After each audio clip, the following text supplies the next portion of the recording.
Hey, what's up everybody? It's that guy Skimpy. Today I'm going to be talking about the Poison Tail Jig from Do It Molds.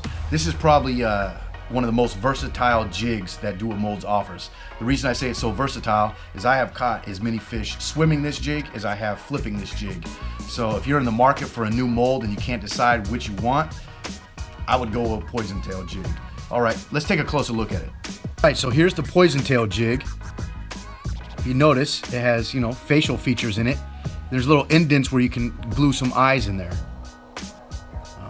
I attached the FG30 weed guard using a 2-ton epoxy.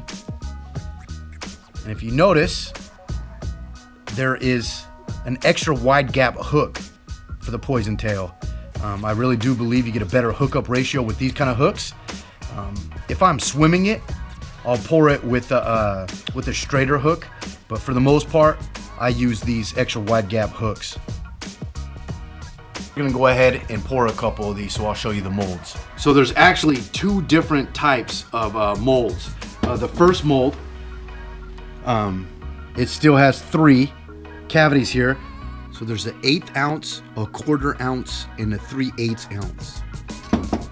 The other mold is a 1 ounce, a 3/4, and a 1/2 ounce. Okay, so if you notice here, it tells you the exact hook size that you need. So your 1 ounce, they recommend a 5/0. Your 3/4, they recommend a 4/0. Your 1/2 ounce, they recommend a 3/0. On the other mold, the 1/8 ounce, they recommend a 1/0. The 1/4 ounce, they recommend a 2/0. And the 3/8 ounce, they recommend a 3/0. We're gonna go ahead and pour some 1/2 ounce Poison Tails. That's my favorite size to pour. So let's get to it. Okay, so I'm gonna go ahead and prep the mold.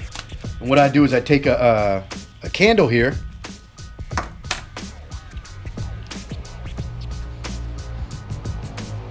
And I do like that and cover it. And I make sure I do both sides. And what that does is it helps release the lead after you pour it.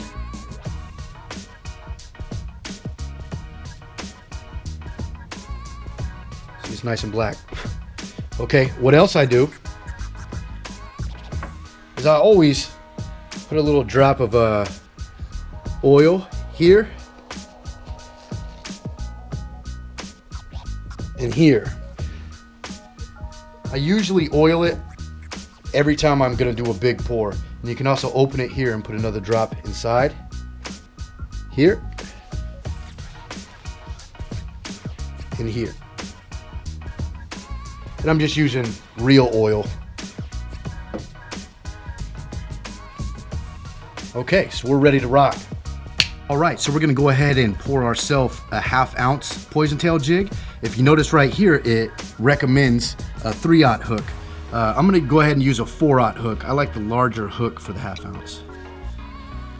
So there's the hook. That's a 91768 BLN hook. And then since it's a weedless jig, you put the little pin in. Close it up. Get some lead here. Pour it right in.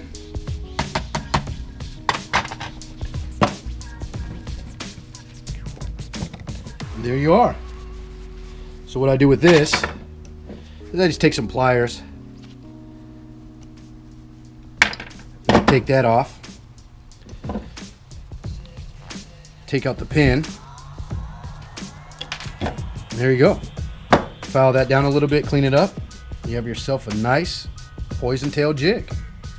What I did with the Poison Tail Jig mold is I converted it to a spinnerbait mold.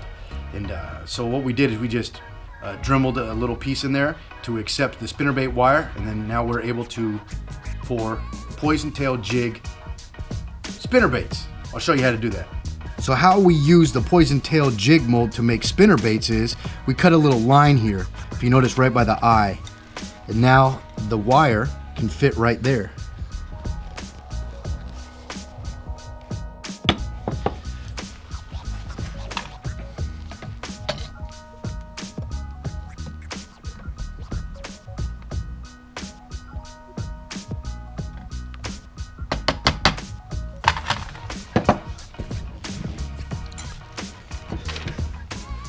All right, so if you notice, since we didn't have a weed guard in, you get a little extra lead there. So we're gonna go ahead and cut that off and cut this off, and I'll show you here.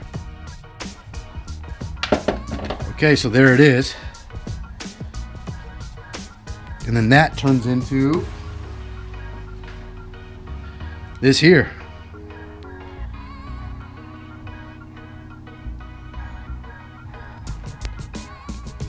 All right, guys, so there you have it. Poison Tail Jig, Poison Tail Spinnerbait. It's a great mold to have in your arsenal. I really recommend you getting one of these, and you can also make it into a spinnerbait mold. So go to Do It Mold's website and go ahead and order one. All right, guys, that guy's Skimpy. Please subscribe.